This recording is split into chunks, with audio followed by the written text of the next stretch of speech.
I'm Gerald Phipp. Breaking news here, President Trump has just sneezed. People are saying that this is a bad move for the U.S. For more on the story, we go to Hugo Warts. Hugo? Yes, Gerald. This day is a big day to remember in U.S. history.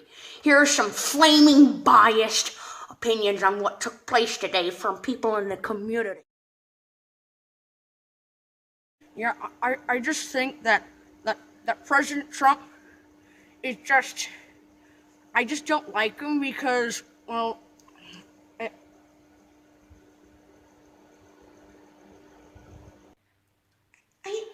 I just think President Trump just.